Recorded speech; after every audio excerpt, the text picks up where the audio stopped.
Voilà, on continue cette série d'interviews de dirigeants dans cette journée spéciale Retail Day, 3e édition comme je vous le disais, avec en partenariat de Bourse Direct et Roland Corporate. Et j'ai le plaisir désormais de recevoir Geoffroy Sardin, directeur général de Pull-Up Entertainment. Donc Pull-Up, on connaît tous, l'éditeur de référence de jeux vidéo.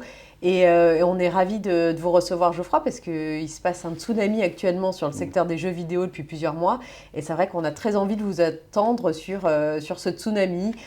Quid de l'IA, quid des nouveaux modèles de diffusion des jeux vidéo.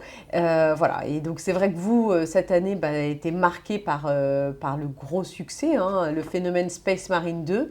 Et on a hâte de savoir ce qu'on peut en tirer comme leçon pour le futur. Alors peut-être avant de commencer dans le vif du sujet, peut-être vous représenter rapidement Pull-Up en quelques mots pour nos actionnaires. Merci Julia de cette invitation. Pull-Up Entertainment, c'est plus de 600 collaborateurs et talents sur 3 piliers. Le pilier historique Focus Entertainment qui est un publisher. Le deuxième pilier c'est Dotemu qui est un publisher mais sur le jeu indépendant et rétro gaming.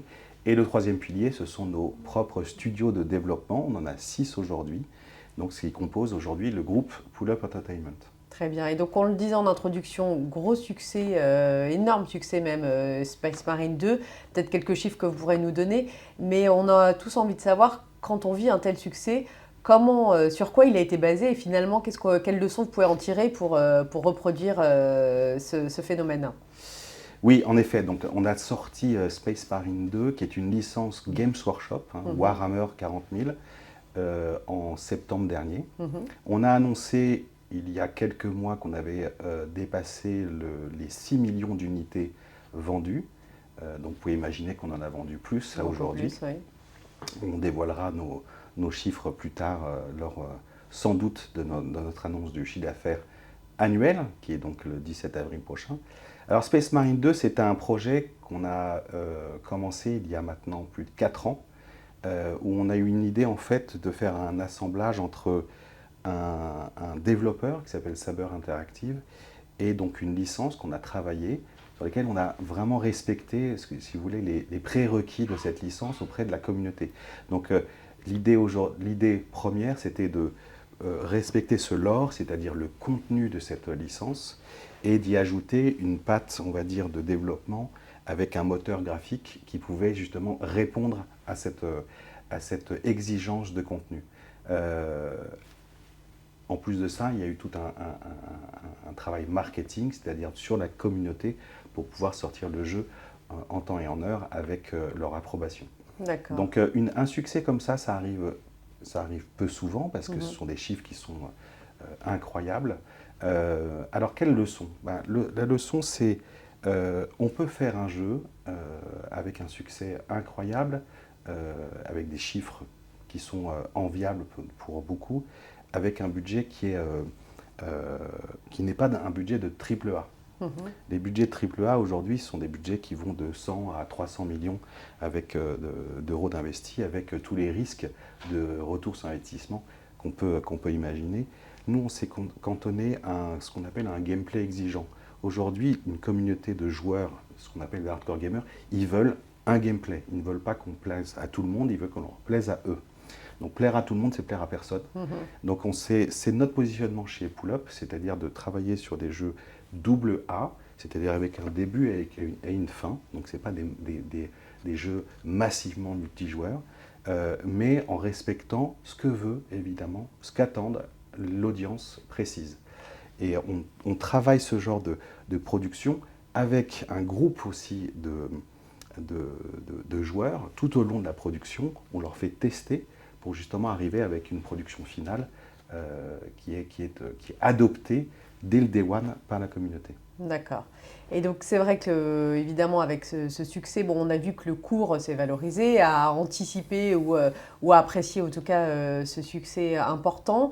Mais la question que tout le monde se pose maintenant, c'est alors, avec toute cette trésorerie engrangée, qu'est-ce que vous allez en faire? Quels sont les futurs projets de développement? Et finalement, que doit-on attendre de Pull-Up maintenant? Alors d'abord, on va avoir une dette nette qui sera sensiblement et même très fortement améliorée. Donc ça, c'est déjà un fait. Et le deuxième point, c'est qu'on va investir de façon organique avec ce cash généré. S'il y a des opportunités d'acquisition, c'est-à-dire si ça match, s'il y a une parfaite équation au niveau acquisition, on aura un œil dessus. Mais ce n'est pas notre priorité aujourd'hui. On veut consolider, trouver des synergies, travailler des synergies au niveau du groupe, parce qu'il y a eu beaucoup d'arrivées de studios dans notre groupe. Il faut aussi travailler cette optimisation et, encore une fois, se désendetter. D'accord. Et qu'est-ce qu'on peut attendre au niveau de la sortie des futurs jeux et du line-up au niveau des futurs jeux de Pull-Up? Alors, l'année 2025-2026, qui commence le 1er avril, c'est une année fiscale au 1er avril, on a déjà annoncé un certain nombre de jeux, que ce soit chez Focus avec Roadcraft, qui est le premier jeu qui va sortir le 20 mai. Il est déjà dans le top 100 en fait, des précommandes chez Steam. Donc, c'est un jeu qu'il va falloir surveiller. Donc, je répète, le nom, c'est Roadcraft. D'accord, le 20 mai. Le 20 mai. Ça va être une grande année de Dotemu, donc le deuxième pilier rétro gaming. On a déjà annoncé Ninja Gaiden qui sortira cet été.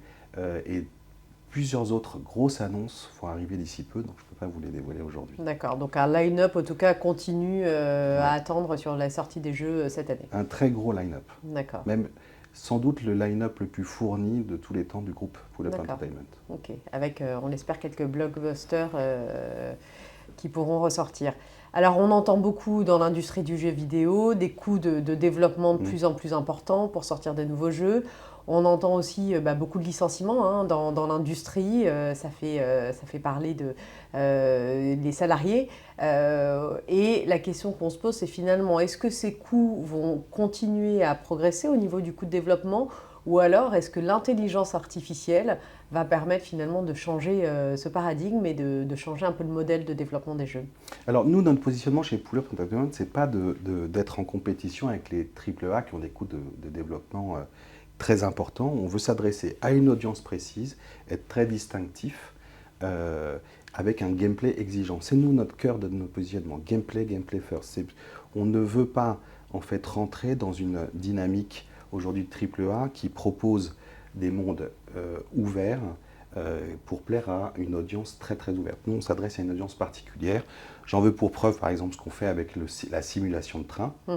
C'est une audience extrêmement exigeante et on travaille cette exigence en adressant cette audience et non pas en ouvrant à d'autres audiences potentielles. Les coûts de développement aujourd'hui sont maîtrisés chez Pull-Up Entertainment. C'est vraiment, il y a une discipline aujourd'hui dans la gestion de la société qu'on a mis en place.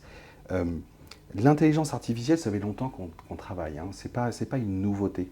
On travaille sur... les plus performantes peut-être. Voilà, les plus performantes. Elle nous permet en fait de travailler sur ce qu'on appelle du procédural. Procédural, c'est la capacité en fait de dupliquer un contenu pour que vous ayez une expérience différente à chaque fois que vous rejouez un jeu. Donc l'idée et l'apport de l'intelligence artificielle est génial dans la rétention. C'est-à-dire qu'auparavant, vous aviez un début et une fin, et puis vous passiez à un autre jeu. Aujourd'hui, si vous voulez rejouer au même jeu, vous aurez une expérience qui sera différente à cause du procédural et donc de l'intelligence artificielle. Donc je ne dirais pas que l'intelligence artificielle va remplacer des expertises, on va dire, de création, mais elle va améliorer l'expérience du joueur. Et ça fait combien de temps que l'intelligence artificielle fait partie déjà des process au sein de Pull-Up? Ça fait depuis à peu près 2 à 3 ans qu'on travaille via des moteurs graphiques qui nous permettent justement d'implémenter l'intelligence artificielle. Notamment, on est en train de diffuser sur l'ensemble de nos studios aujourd'hui, donc les 6 studios dont je vous ai mentionné, un nouveau moteur graphique qui s'appelle Unreal Engine 5, qui permet de plugger de l'intelligence artificielle de façon plus facile et agile. D'accord, ok. Et donc, on rassure, on va dire peut-être l'industrie, ou en tout cas les personnes qui travaillent dans cette industrie. Pour vous, aujourd'hui, ça ne fait pas l'objet de remplacement de l'homme, ou en tout cas du créateur du jeu. Ça nous permet en fait d'être plus agile et plus rapide. D'accord. Lorsqu'on a en tête une production, en fait, une durée de production de 3 à 4 ans d'un jeu, on peut se permettre de dire qu'on pourra réduire ce temps de production. Et réduire le temps de production, c'est réduire évidemment aussi de l'investissement. D'accord. Donc il y aura un effet, une optimisation grâce à l'intelligence artificielle, ça c'est sûr. Ok, bon, très bien. Peut-être un point important pour les actionnaires individuels qui vous écoutent ce matin. C'est vrai que l'industrie, elle est très malmenée en bourse. Pull-Up s'en sort finalement plutôt pas mal dans le cadre de l'industrie. Mais comment vous pourrez donner confiance aux actionnaires qui vous suivent pour leur montrer que Pull-Up finalement est très bien positionné dans ce secteur-là et promet, on va dire, de beaux jours devant lui? Alors au niveau marché, le segment indépendant et AA est le segment qui se porte le mieux aujourd'hui sur le marché de jeux vidéo. Le segment AAA a fortement baissé dernièrement parce qu'il y a eu des itérations de grosses licences qui n'ont pas rencontré le succès escompté par les éditeurs. Par contre, le AA, c'est un marché premium qui est donc solide, qui n'est pas basé sur du free-to-play avec des revenus aléatoires. On travaille énormément le développement du live. Donc le live, c'est des contenus additionnels pour retenir en fait nos joueurs dans les jeux qu'on propose. Et ça, c'est un investissement organique, un investissement en outils, en expertise. Donc il y a eu l'arrivée de Ahmed Boukhelifa, qui est notre directeur de production aujourd'hui, qui a créé en fait un studio à Ivory Tower, qui est donc la franchise The Crew, est un jeu live. Et ça, cette expertise live est très importante pour donner une durée de vie de nos jeux et qui ne soient pas des one-shots. D'accord. Voilà. Donc ça, c'est un élément, on va dire, prégnant de notre positionnement. Des coûts d'investissement maîtrisés, une relation avec Games Workshop, avec le succès que l'on connaît. Vous pouvez imaginer qu'on a des relations au beau fixe avec Games Workshop, donc on aura certainement d'autres partenariats. Donc il y a des perspectives, une discipline financière et un positionnement qui est clair, c'est-à-dire faire mieux, plus beau et moins cher. D'accord, effectivement, beaucoup d'espoir pour nos actionnaires. Peut-être une dernière question avant de clôturer cette interview. C'est vrai que les modèles de distribution ont beaucoup changé aussi dans les jeux vidéo, avec la montée en puissance de Game Pass. Comment vous réagissez et comment vous positionnez par rapport à tous ces sujets-là? Alors, ce qui est le fait prégnant en fait sur les modèles de distribution, c'est plutôt en fait les free-to-play. Les modèles de subscription, c'est un modèle qui est maintenant adopté, compris et surtout utilisé par l'ensemble des éditeurs. Donc ça, on va dire, ça a remplacé évidemment le modèle retail qui aujourd'hui n'existe plus.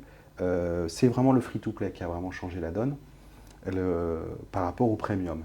Le premium aujourd'hui, il existe pour et continuera à exister pour des années encore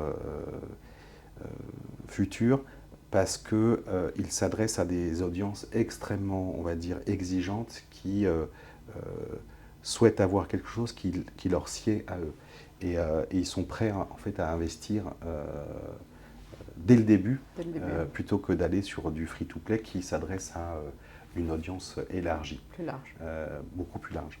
Donc, notamment sur le segment sur lequel nous vraiment nous investissons, c'est les segments de simulation. Simulation de train, toutes les simulations qu'on fait avec notre partenaire Saber Interactive, etc. Donc, ce qu'il faut retenir aujourd'hui, c'est que le modèle premium fonctionne très bien, notamment sur les AA et sur la simulation. D'accord, ok. Donc un positionnement effectivement clair, réfléchi et qui doit profiter des trends du marché. Merci beaucoup Geoffroy de nous avoir éclairé sur Pull-Up et surtout sur toutes ces tendances du marché, sur le positionnement de votre société sur ce marché. Merci à tous et puis on se retrouve très vite pour une nouvelle interview.